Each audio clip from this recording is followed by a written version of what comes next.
Welcome to a Comic Crusaders special.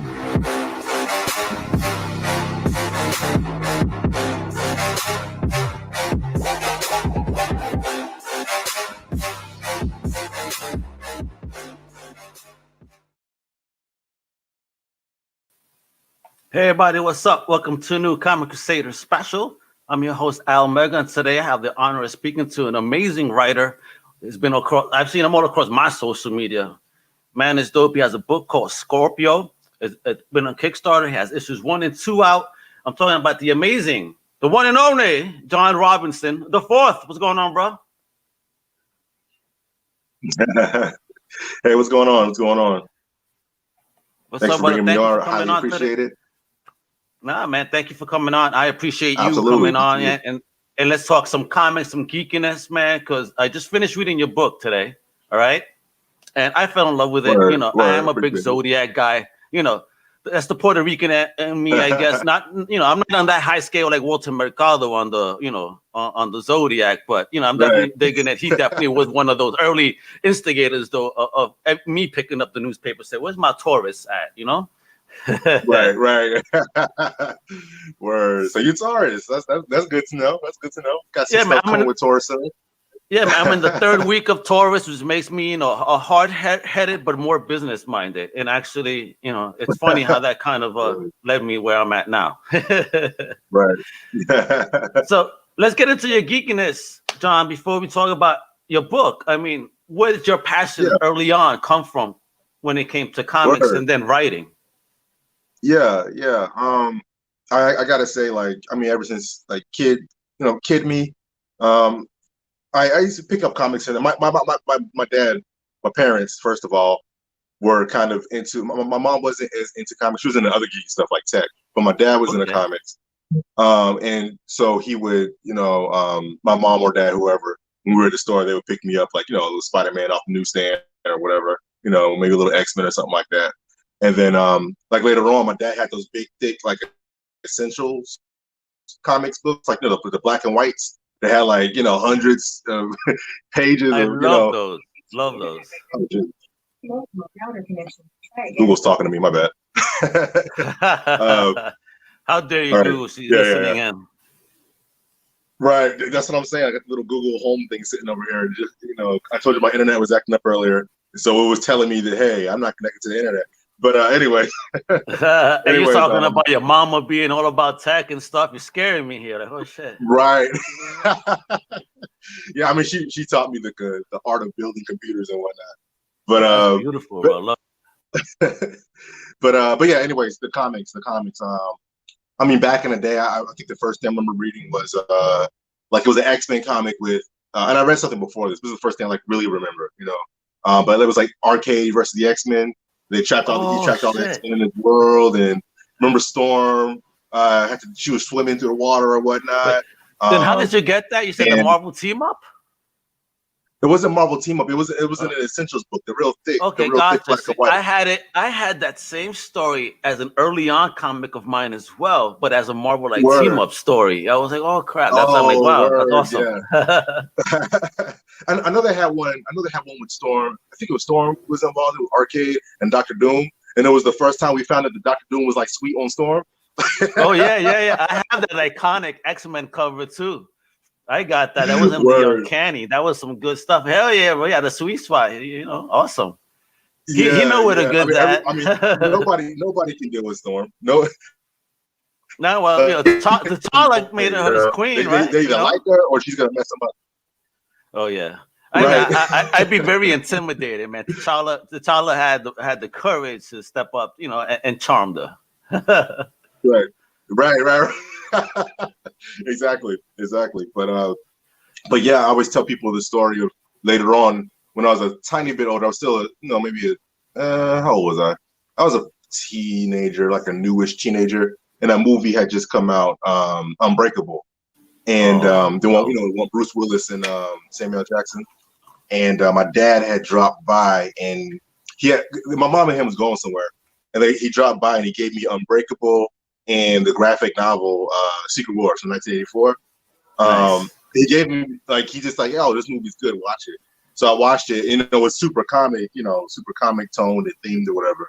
So I was super hyped to read some comics, and there was Secret Wars right there. So I like binge read the entire graphic novel of Secret Wars, and then from then I Isn't was it just dope? in. Like I was like, oh man, like I got to go to the comic. Like when Dad came back home, I was like, yo, is the comic shop still open? We got to stop at the comic shop.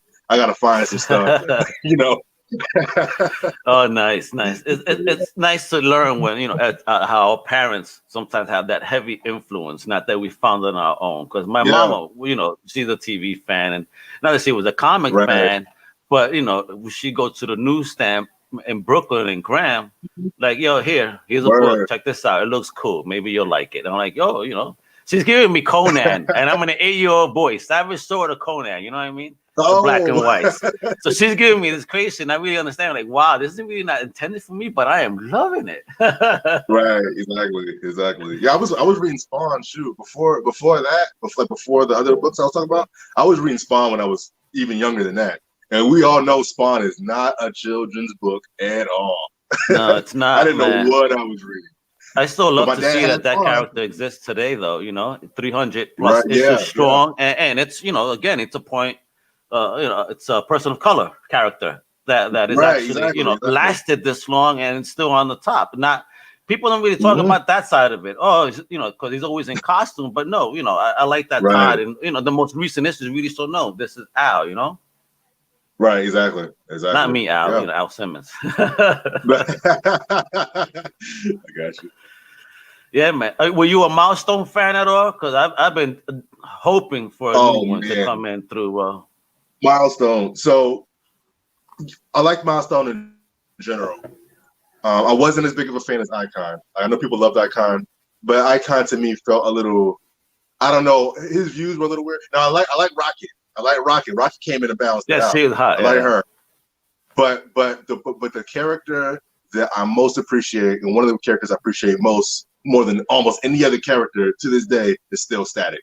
Like Gotcha. Static will forever have, he'll forever have a special part in my soul, because I didn't realize until I read Static that there was a lack of diversity. Because when you're growing up reading, you're a kid, you're not really thinking about it. I mean, No, feel you're like you know not. it unconsciously, but you're not really thinking about it. You know what I mean? You're just kind of reading the comics, and X-Men helped a little bit because Storm's black and everything.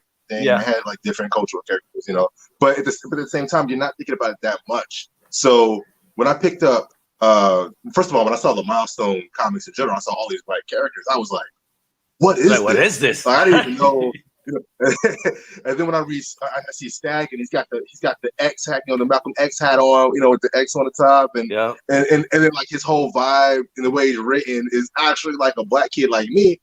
I was like, oh, I didn't even know we were missing this. You know what I mean? And this is kid me looking at this. Right. Like, so Static was like, and Static doesn't just, he's not just a black guy, and he's not just a kid. He's a black kid, and that's what made him really stand out. Yeah. That's why I didn't really connect with Icon as much, because he's grown. He's got all these super, adult, like, this is kid me. He got all these super adult mindset things that he's trying to tackle. He's very anal type of dude. You don't want to connect. Right. With You know what I mean? Whereas Static, I understood Static. You know what I mean? And the only other character that hit me like that with impact, and I noticed this, like, now I was into comics and I was older or whatever. In 2011 when Miles came out, he was the second character that hit me like Static. And as a matter of fact, even though I liked Miles back when he first came out, it wasn't until a couple years ago when that movie came out that I really felt the Static effect. Because, like, don't get me wrong, he's cool in the comics and everything, but I don't know if it's the lack of visuals or the lack of hearing dialogue and hearing his It's accent, the hearing the dialogue, because Latino. Yeah. Right. Dude, as a Puerto Rock, let me tell you, when the mom spoke, and she spoke Puerto Rican Spanish, not like they typically do to us Spanish folk where everybody sounds Mexican. No, we do not all talk like that, guys. So when she used that Puerto Rican dialect, oh my God, they got it on the money, son. Right. And it was so natural. I connected. The first 2 minutes where he has the headphones on and he takes them off and he's like rushing to school. And it is stored in there, like, naturally. I loved it. Yeah, and that was me back in the day, going to junior high school, high school. My backpack, my headphones, and just let me get through the day. Right. Yeah, I love that. But I mean, like, Floor is yours, brother. Yeah. No, I was just saying. I know the connection. The connection probably got me delayed a little bit, but I was just saying in general, like those are the things that impacted me the most. Like as far as I guess representation, and also like just feeling, like feeling like I can connect to something. Yeah, but see, I'm with you. It's static, but then I always dug hardware, because Yeah, that's I true. love technology. So it's like, Yeah, to see same. again a personal car that's all about tech up there like that on a level of a Tony, you know what I mean? For me, it was fire. Yep. I was like, yeah, because we are we've been doing that, but we never get a claim Mhm. credit, and it's nice to Right, see that, right. as a kid that you read it like, yeah, people like us are also in these worlds, have power, and just not just physical power, but prowess. You mean, in life, which is Right. awesome. Shit that Exactly. that we fight for till to this day.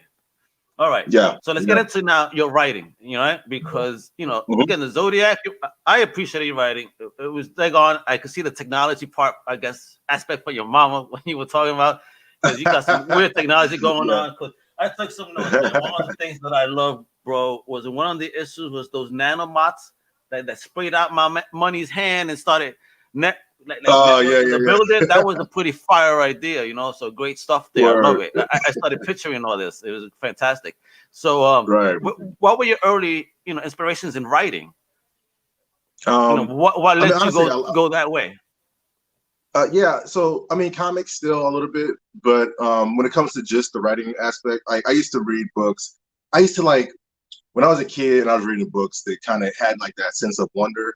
I'll throw out The Hobbit, and I like Lord of the Rings in general, but specifically The Hobbit, because Lord of the Rings, when I read it as a kid, it actually I reread it a couple of years ago too. Like I've read the Lord of the Rings and The Hobbit like 3 times throughout my life, and the third time was a few years ago.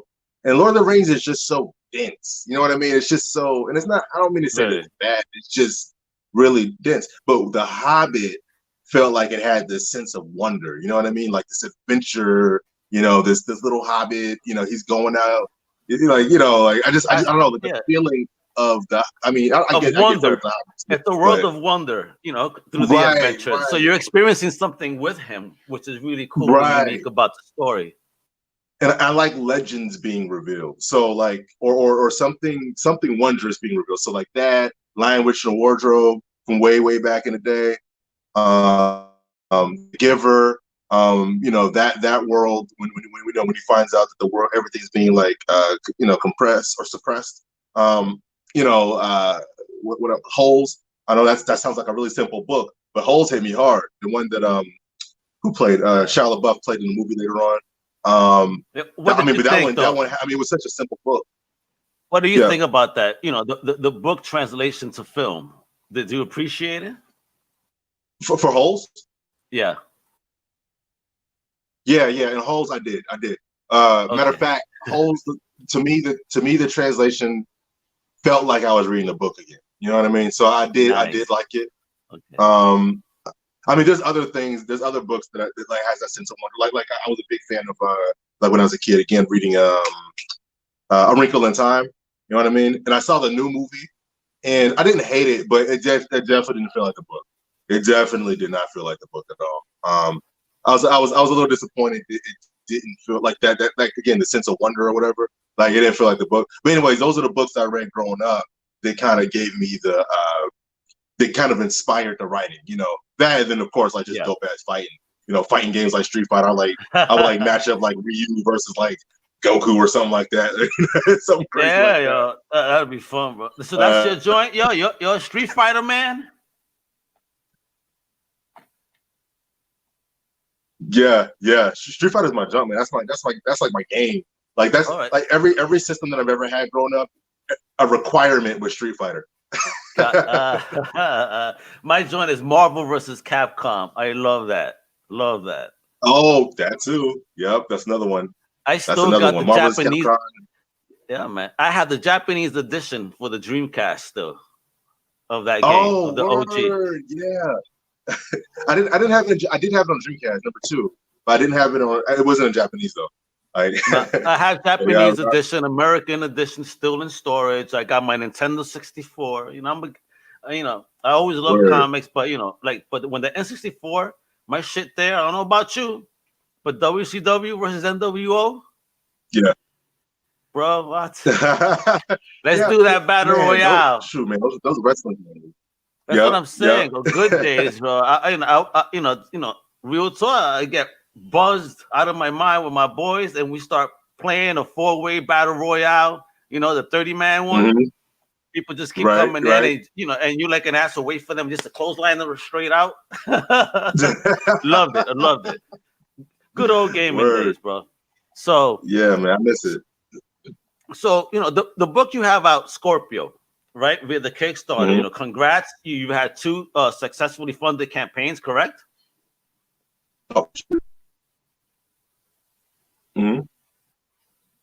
And so, did you Had a slight study disconnect about? there. No way. Did you study about the Zodiac in regards to writing the Scorpio Oh book? yeah, absolutely. Absolutely. So I'm a big proponent. Like I talk about it on my podcast, my writing podcast. I talk about it in the writers chats that I used to do a writers chat every month. I kind of broke it down. I broke it out to where now I'll just announce it before I do a writers chat. Because even the monthly was getting heavy. Like it's just the busy was crazy. But I'm a huge proponent of researching, writing what you know, and how you write what you know is by researching what you don't know. You know what I mean? So I'm really big on that.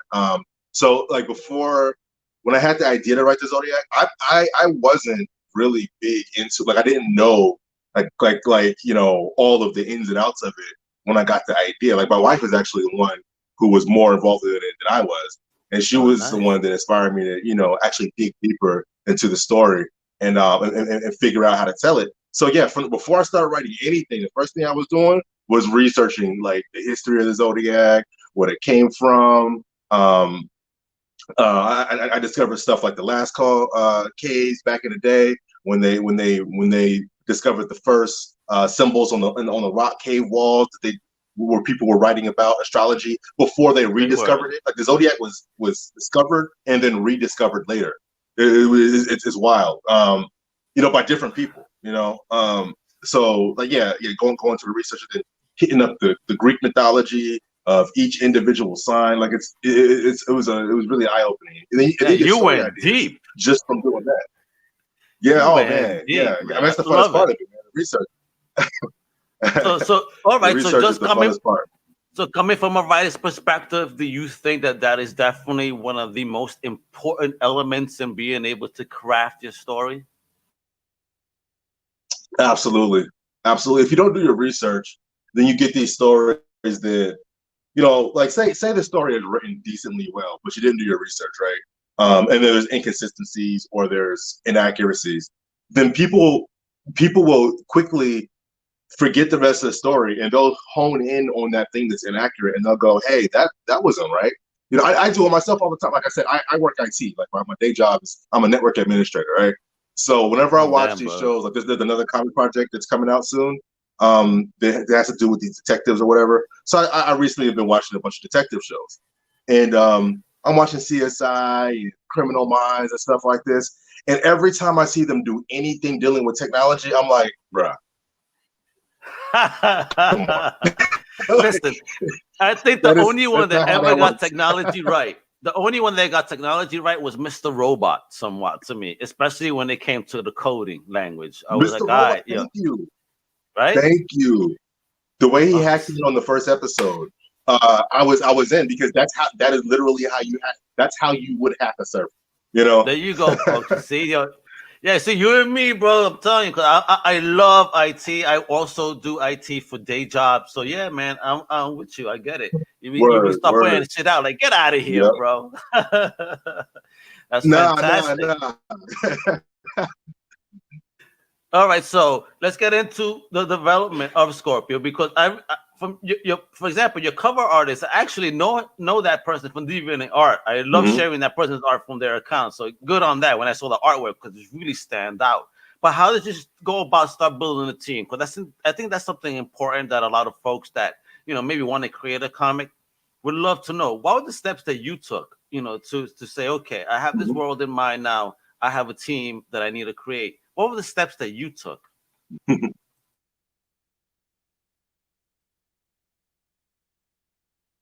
You broke up a little bit. You're saying what steps did I take as far as finding an artist or art team? Yeah, finding your artists, yes, and your letterers and that team that you built. Gotcha. Right, got you. All right. Hopefully this internet comes back soon because it's acting up. But in general, so the first thing I did was I researched where you would usually find artists like this. You know, I was on Comics Experience. I did a lot of research about comic writing before I wrote. So Scorpio. It's not the very first comic I wrote. I actually have a different comic, a short comic that's published in an anthology prior to Scorpio. But Scorpio, Oh, nice. I was already gearing up for Scorpio at the same time, and I wrote another short. I wrote a couple of things before Scorpio, but Scorpio was the first thing that like released, you know, and it was the first thing that I was researching for. But yeah, when I look for artists, I look on Comic Experience, Digital Webbing. There's another site by Jamie Wrights. His site, what's the name of that site? Man, it's slipping my mind because it's not really active right now. It's kind of chill right now. But Reddit is another good place. Deviant Art. Okay. These are good places to scope out artists and just kind of put out like, hey, I mean, in a professional manner, you want to say, hey, this is what I'm working on. Here's like a quick log line of the description of the book. Here's the page rate that I'm willing to pay, or and be honest about your page rate. If you can't afford a higher page rate, don't put it out there. You can find somebody at a lower page rate. Just let me pause you there. Right, just for a moment. When it comes to page rate, how did Mhm. you figure out something affordable for yourself? Was there a formula, or did you look up information to say, okay, this is fair and I could afford this? I mean, what would you recommend from that Right. perspective of somebody starting up? So I looked up page rates online, and I had to look up like multiple sources because there's some people that say page rates on average, like for pencils and inks, are 300. That is not true in the indie world. That is not true in the indie world. It's true. It's true if you're trying to hire. Yeah. It's true if you're trying to hire like I don't know, like Ivan Reyes or something, and he probably charges more than that, to be honest. But Absolutely. but yeah, if you're trying to hire like a popular DC art, which I did by accident, I didn't realize that the artist was a DC. Man, I can't remember his name, but like I didn't think about it at the time that it could have been that DC artist. And he told me that his Wow. pencils by themselves were 400, and I was like, whoa, For pencils? not even the ink, just the pencils Jeez. for one page were 400, and I was like, oh, never Wow. mind, never. So yeah, but yeah, I looked online. I have seen page rates as low as, I kid you not. Now, I don't think anybody should charge this low, but I've seen the lowest I've ever seen was $25. And don't get me wrong, that person was very new, and they were trying to learn how to draw comics and stuff. But that's still Okay. really, really low, even learning how to draw. Because the work you Really? have to do $25 a page is really low. So if And you I see won't ever. $25 page rate, you should just be taken aback for a moment. Like, this is weird.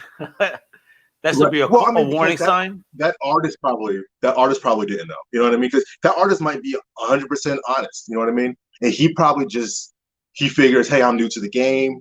You know what I mean? I just want to learn how to get. And he might be fine to work with the 25. I'm not saying don't, but like 25 is extremely extremely low. Okay. I mean, hell, 50 is low. You know what I mean? So when you see somebody at Wow. 25, that's like. Man. But you can find people at 50. A good sweet spot for indie, I'll say, is between anywhere from 65 to 100 for pencils and inks. Okay, this is not Okay. just pencils and inks. Is that's a good sweet spot. 65 to 100, you can find some good artists. I mean, don't get me wrong, it still hits your pocket pretty hard, especially initially. Like the first Well, book you that's put what I'm out. saying, yo. If you're talking Yeah. about 20 pages, you're already talking about a $2,000 investment, just on Oh, art alone. absolutely. Absolutely. And I did a comic class on this.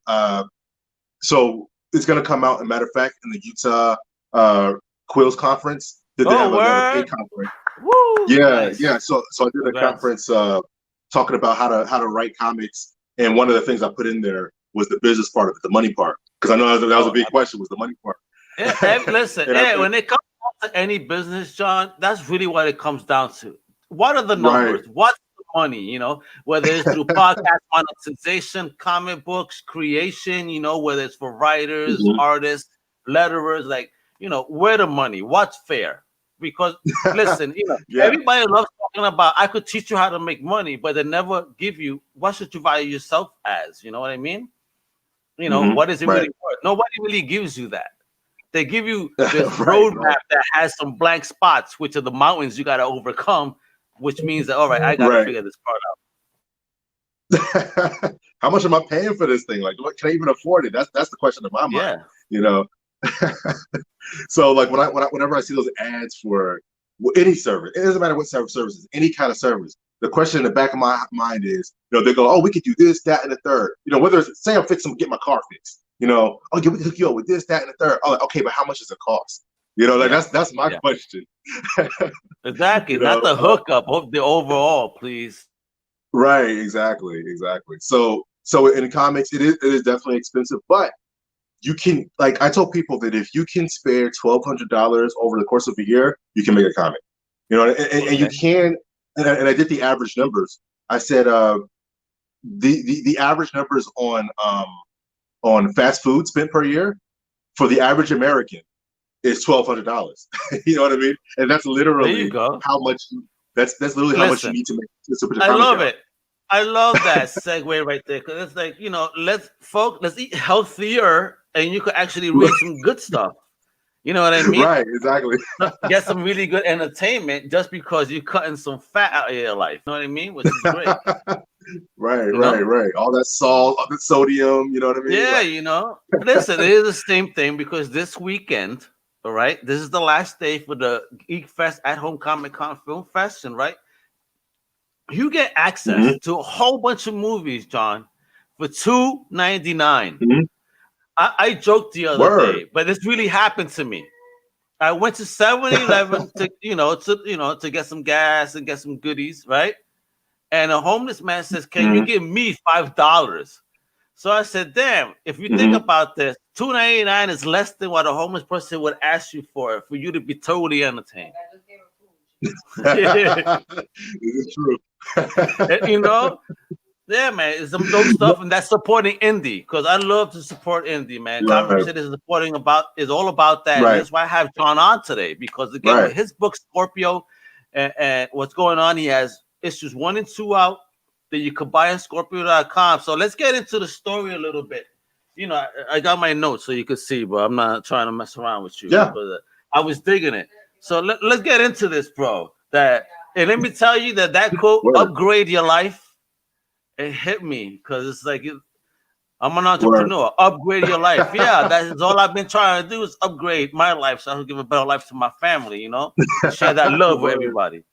So how did you come up with this Shim Family?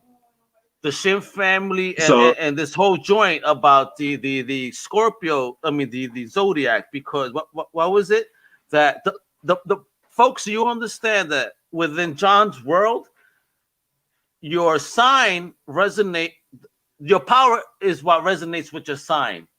Now, I can't wait to find out what I can't wait to what the Taurus is. You know, he's probably gonna be some stuff. Asshole. I hope not. But thus far, we're starting with Scorpio, and there's some big stuff going on there. So please introduce us to who the Shim family is a little bit within your story. So the Shim family is they're basically a Chinese American family. The dad is Zhao Shim. He's not around. You find out in the story that he's passed away sometime before the story begins or whatnot. And then he's attached to the Scorpio legacy. But in addition to that, they run a company, like a security company, that's highly successful. Is becoming kind of sweeping the country or whatever, as being the primary form of security for like home security, business security or whatnot. And so Daniel, he's a young guy. He's in his mid-20s. And he's taken over this company from his dad. And then, like, at the same time, so it's like there's two legacies going on. There's a company legacy, and then there's a legacy that he doesn't want anything to do with, which is the Scorpio legacy. And because he's basically afraid of it. And you find out throughout these first 3 issues kind of why he's afraid of it. I mean, we don't actually know yet. Matter of fact, I don't think it's fully revealed until 3. So when No, 3 it comes out, you'll hasn't see been the revealed because number right, 2, I didn't see any reviews yet. But he's definitely been running away from it, right. and shit has popped off. Oh my god! I mean, what's going on here, man? Is my man gonna accept some responsibility or what? So continue, bro. I'm digging the story. Right. Exactly. No, that's exactly what it is. Like it's the story has a whole lot to do with humility, legacy, family, accepting ability and power. And I went with the Chinese American family because uh there if as you know about the Zodiac, there's not just one kind of Zodiac. There's our Zodiac, the American Zodiac, or what's seen as the American Zodiac. It's not really the American Zodiac, but it's kind of seen as like the Western Zodiac. And then there's Eastern philosophies. There's Hindu and Chinese. You know what I mean? Can I ask you So something there then? When it comes to the right, different zodiacs across the different cultures, if you will, is it always the yeah, same amount, the same number? Or right. is it different? The The number of overall signs. scheme of how they break it up, yeah. It's mostly 12, but it's not. But like Chinese, for example, is not by. It's not. My daughter's like trying to get into the office. It's, It's I okay. lock the Little mom. door. I do these interviews. Hello. But no, it's not based on the Chinese. Yeah, Chinese is not based on the month though. Chinese is based on the year. So you like at the year of the Okay. dragon, the year of the rat, the year of so yes, so it's different in different cultures. I mean, I there has believe been I'm Year of the Rabbit. I believe Year of the Rabbit. right, yeah. I knew I gotta relook up my Chinese year. I remember I looked it up before and I forgot it. But but for example, like there's a reason why this family is Chinese at the beginning of the book. First of all, I'm all about different cultures. You know what I mean? Like I'm all about exploring different diverse backgrounds, different perspectives. Dude, So I could already tell because homie yeah, got Carmen Jones. She looks Latina-ish, if you will. You know what I mean? yes, you And already says know a she's couple of Spanish. words. She, Oh, there you go. I mean, you put more than one Spanish person in this, and and it looks like right, somebody that I thought was cool may be a big bad happens to be Latino. I'm like, oh man, my man doing us dirty. word. My boy Carlos. Carlos, you bastard.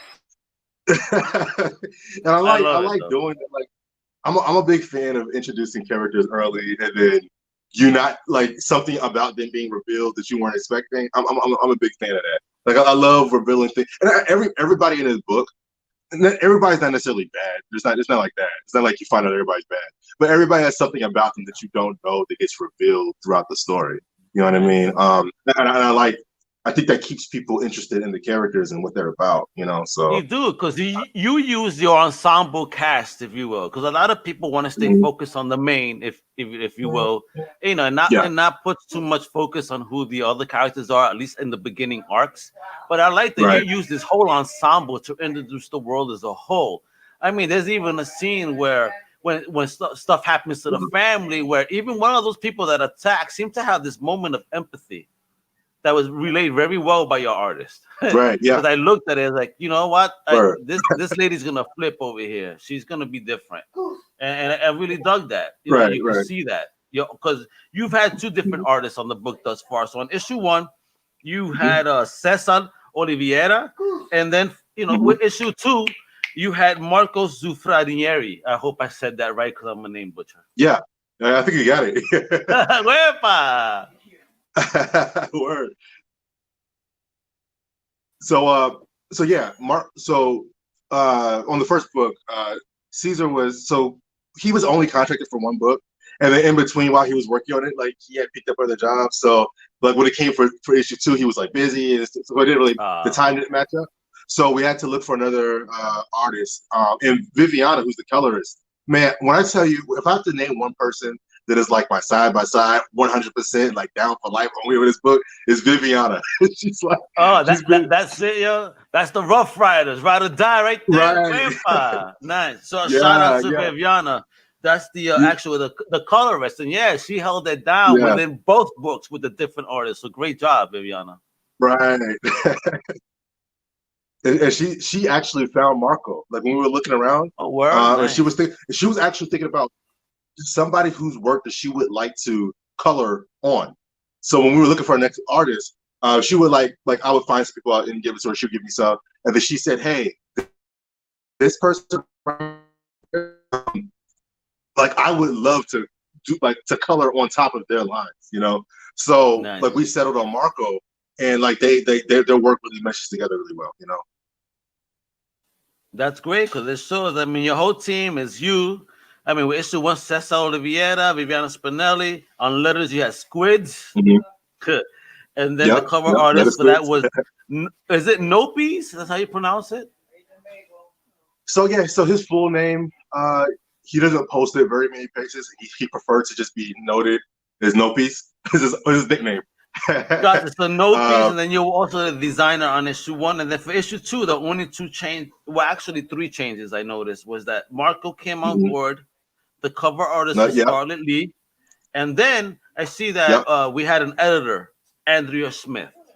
Right. So how, you know, Andrea. Was she involved in 1, or you put it onto 2, and if so, why did you find the need for an editor? Again, let's educate our indie folks here on all the tools you're gonna need, man. Because your book is kick ass. Again, you have 2 successfully funded books, so you got to listen to the man here, folks. He knows what he's doing. Word, appreciate it. So 1, I did not have an editor. That was bad for me. Like, don't do that. Don't be me on book 1. Have an editor from the jump.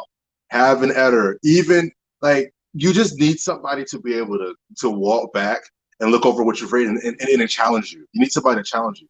And this is I always like to use the words because I have a great friend like that within Comic Crusaders. So shout out to the machine, Johnny Hughes. You need that person to check you real quick. Right. You're doing something wrong, bro. and Andrea absolutely did that in issue 2. Like issue 2, I like the book, like what I wrote before is still what happened, right? But she would check me on the tone of certain scenes, the focus on what I'm talking about in certain scenes. I'll give you an example. When I first wrote issue 2, Danny had a kind of a different approach in number 2, like his demeanor was a little different, and it didn't make sense because he was a little bit too upbeat for having just got his behind kicked by a bunch of assassins. You know, like I'm so happy I got my ass beat. Yay! Right, so she came in and checked me on that. She was like, "Will this person really be this, you know, this like upbeat after this happens?" And you know, you're not showing his scars, you're not showing his, the blood on his shirt or his shirt being ruffled. You gotta fix that stuff. You know, he's focused on his other, like you gotta focus in on what he just experienced. You know, so like stuff like that is what the editor comes in and she challenges you. Why is this scene written like that? And a lot of time I'm like, I don't know. I missed that. You know, like I know. So that's what an editor is for. You know, and then of course copy and stuff like that. I know I had a couple of grammar or periods or commas missed here and there in the book. So that happens. Of course, it's always a growing experience. We got to tighten up on that a little bit. But I'm happy to know it wasn't like widespread throughout the book. It was just a few here and there. No, it wasn't. It wasn't. It was good. Listen, brother, you did a great job because again, you had 2 successfully funded campaigns thus far. You know, do you have more than 2? I keep saying 2, but you know, have you done anything prior? No, there's 2 so far. I mean, now as far as other works I've written, I was attached to Corpus, the anthology of bodily elements. I know that one. Yeah, cool. Yeah. Yeah, Nadia Shamas did that one. Nice. The anthology. So I have a story in there. I've got Kamikaze. I was just hired last year to do a story for Kamikaze. Awesome. If you ever heard of Kamikaze, excellent book. I mean, this book, excellently written. I mean, I was a fan immediately. Like I got home that night after I bought it, and I was like, I'm gonna read like a chapter, bro. So where can we get Kamikaze? Book. Yeah, it's on Kamikaze. I believe it's kamikaze.com. Or if you search Kamikaze comic online, you'll find it. But it's like a free runner. It's a post-apocalyptic world. Nice. This black girl. She's a free runner. Actually, she's black. She's actually black mixed with Japanese. So she's mixed. Okay. So she's phenotypically mostly black, but she found out her dad is Japanese, so she's mixed. But nice. yeah, she's like a hardcore parkour free runner, you know. And then she gets like this pack that lets her like kind of jump further distances and kind of break her fall when she's jumping from high. It's dope. It's like a hella dope concept. Man. There's a lot more involved in it, but I If I loved try it. So I parkour was now, bro, everybody be saying poor Al, not parkour. word. But yeah, I wrote a story for that called Min Max, which is like a gamer story in that. So it's like a 12-page comic. So like you talked about gaming earlier. I'm big on games. So I was able to put that into that world. Hopefully one day. What's your platform of choice right now? For as far as gaming? Yes. So I play PS4. I've always been PC. Like if it's out on PC, I'll get a PC. But there's certain games like over time, PS4 has grown on me. Like I'll play on PS4 for I've some. never had like, a PlayStation. What's up? I've never had a PlayStation. I mean, I bought a 2. I bought a 2 because I found it in Massachusetts in the box for like $25. Oh, so I bought it for my daughter. But we've been like an Xbox family. Word. I mean, we were for the longest. I had an Xbox and an Xbox 360. I played Halo hardcore. I remember in college, we had the LAN set up in college, and we would all play. Man, when I first went to college, we played Halo 2 hardcore, like just through the network connection. Because as soon as you plugged into the wall, I mean, at the time I didn't know how it was set up, but looking back, my new IT knowledge over the years, I'm like, oh snap. We just had a switch and we were all on the same network. So when we plugged in, like everybody could just connect to whoever on the game. Yeah. It's like a big LAN party in our dorm.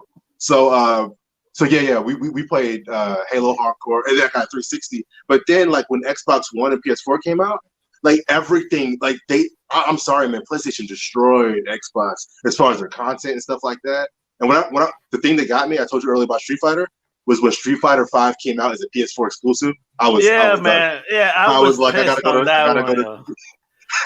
But let me ask you then, because again, I'm not a PS person.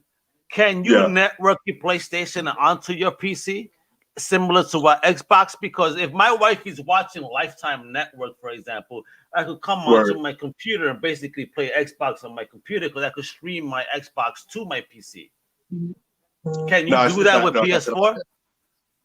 That's an Xbox thing. Yeah, that's an Xbox. Man, there you go, folks. Now you know who the winner is. And let me go shout outs. I have Doc Strange watching, saying hello.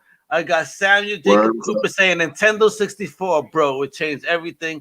And again, I said that earlier, WCW versus NWO. What? Let's do it. Killer Instinct, all that good stuff. I loved it. Oh yeah, I love. See, I was one of those dudes, John. Back in the day, I would go to Blockbuster and buy the used games for $20. Because why would I pay $60? Oh yeah, always get always go and get the used games. I don't think I very rarely have paid full price for a video game. Always get the deals afterwards. There you go, bro. Yo, we got a game, man. Do you have Steam? Yeah, I got Steam. Okay, great. We gotta find the game. What's up? We gotta find the game we could stream together, so we could, talk gaming and comics, and have people come on and maybe even stream for charity. We could figure that out. I'm trying to find a good team of people, man, to support some movements, out there that are good, and let's stream for charity. I really want to do that. I want to find the right team.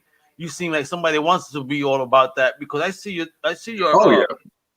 profile. You know what I mean? Everyone matters. You know what I mean? SJW. You got to fight. You have to, because unfortunately, we're being attacked nowadays. I don't like to label myself as anything other than I'm here to support everyone and everything. If you're negative, get out of my life. And this is my bottom line. Exactly. Yeah. That's what I'm down for. That's what I'm down for. With this, at ScorpioComic.com, can we buy the comic? Yeah, absolutely. So if you go to ScorpioComic.com or you go to fourthwall.net, either or, you'll see the comic. But ScorpioComic.com will get you directly there. You can get Scorpio 1 and 2, and there is a variant edition for both. So if you look on the variants, those are sexy, bro. What? Fire. Appreciate it. Collectibles, man. Yep. And speculator market better wake up on this one, because this was fire. Sorry, go ahead. Naomi is a main character in Scorpio. She's on the same level as Danny in terms of main character. We get introduced to Danny at the very beginning, and Naomi basically whoops his behind. But but you find out as the story goes on that she is on the same level as him. That's why all the variant covers for 1 through 3 are of Naomi. And y'all, man, Gotcha. I can't say it yet, but y'all are gonna love the variant cover for number 3. Like it's Naomi again, So let but me ask you: you're gonna love the cover. do we have a date for number 3 to get live on There's that not a date. Kickstarter? Not a date yet. There's not a date yet because it's still in production. We Okay. got a little bit delayed because so Marco's been excellent since he's come on. So we took a little break between issues because he went in and helped redesign some of the characters. Oh, He helped nice. redesign some of the clothing. He's helped. I mean, he's like elevating them, and then he did the cover. So for volume 1 is issues 1 through 3. So he went Yeah. in and did the cover for 1 through 3. So for volume 1. So we have a issue 3 cover, like a regular cover. We have an issue 3 variant cover, and then we have his cover for 1 through 3 for volume 1. And then Woo! Vivi hasn't colored it yet, but she's about to color. She's about to color for volume 1 cover. So like Nice. Check there's this more of a out. delay, but man, I'm telling you, like they're killing it out here. It's They're worth killing the wait. Absolutely. it. Right. Yeah. I But he's can't working with the pages wait. now. Yep. Well, Yep. as soon as that bad boy goes live, bad girl, Word. want to make everybody feel equal here because everybody gets mad at verbiage. But once that's live, please do send it over. Comic Crusaders is going to support it 150%. I love what you're Word. doing, John, man. I mean, this is fun. And let me ask you, since you are about the Zodiac, did you check out that What the Mercado show movie on Netflix, rather?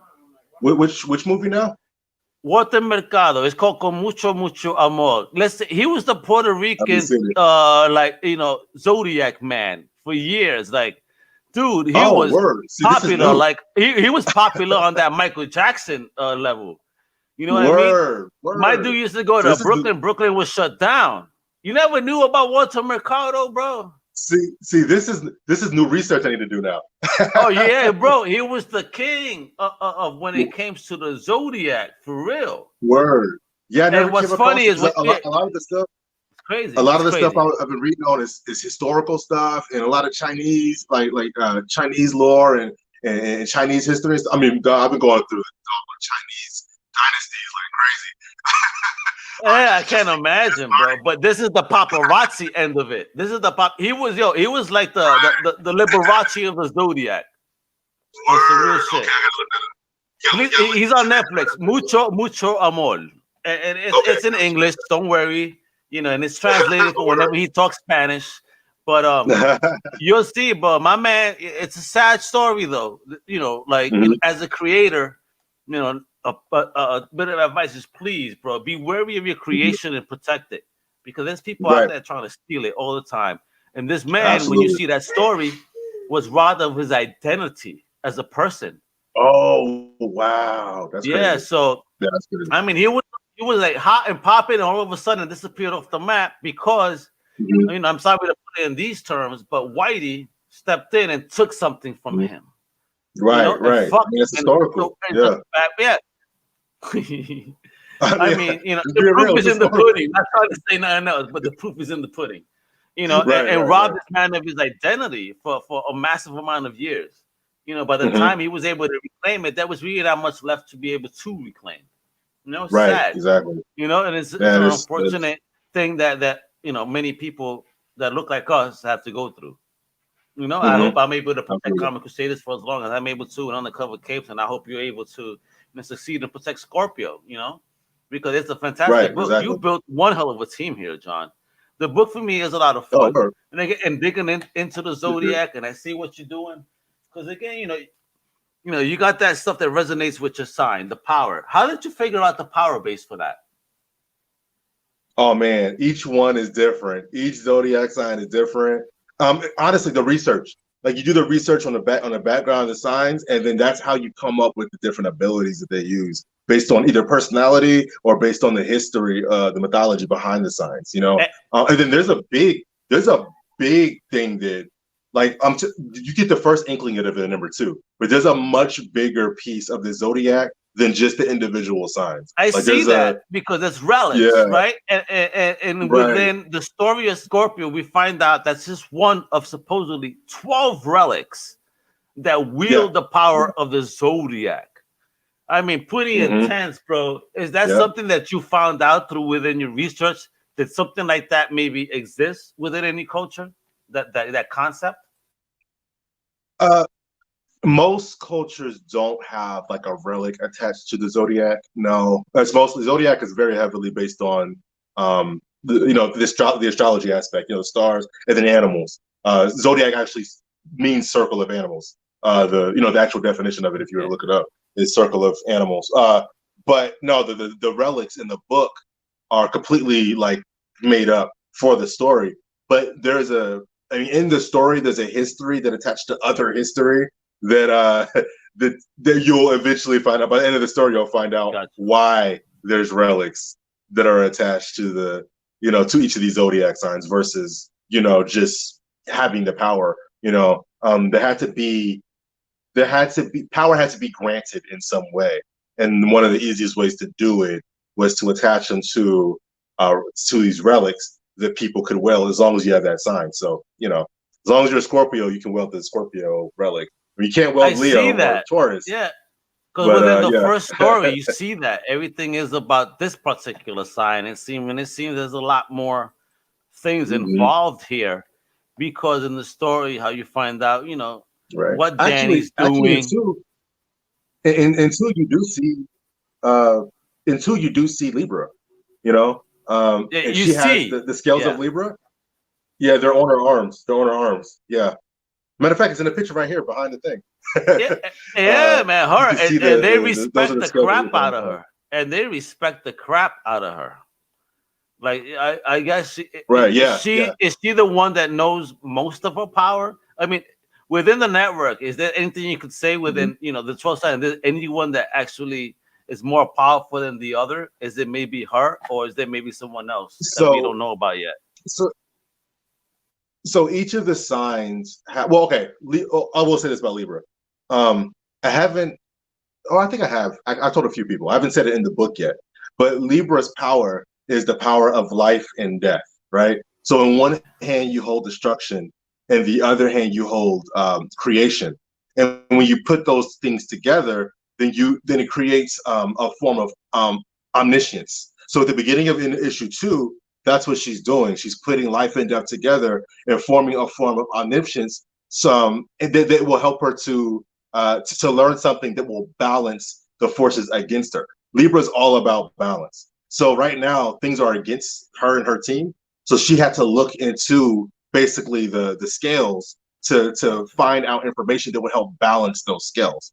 Because we find out in the book in that issue that the opposing forces know something that they don't know until she does that.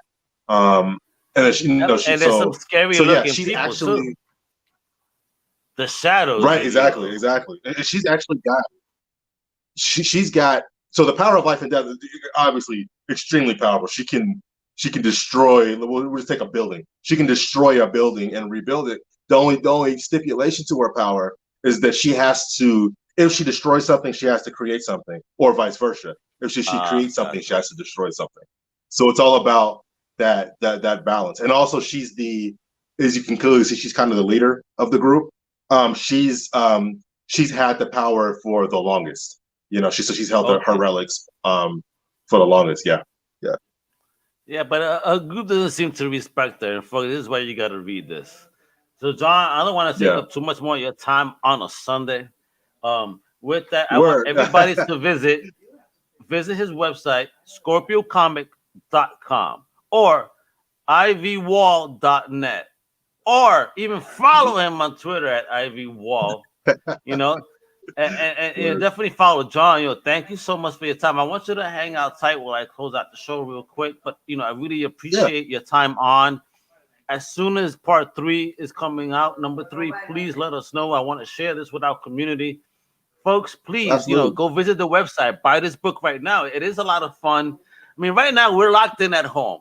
You know what I mean? There's not much more else to watch on TV. Thank God for this past weekend on Netflix with Transformers and some Umbrella Academy. But guess what? We're going to be done within a few days. So go visit ScorpioComics.com. Get issues 1 and 2. Go get those variants and be on the lookout for number 3. John, thank you again. We'll be right back in a moment with you. All right? So hold on tight. Folks, again, thank you for listening. Please support the comic. Visit ComicCrusaders.com as well for the latest news. For comics, visit undercovercapes.com as well for your favorite podcast all across pop culture. And with that, I'm out. I really appreciate your time today. And may you have a blessed and great day. All right? Bet.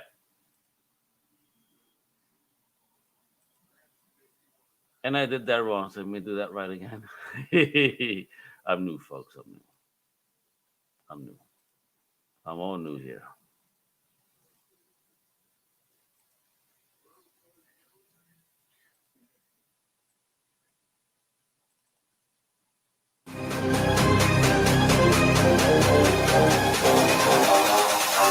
Thank you for tuning in.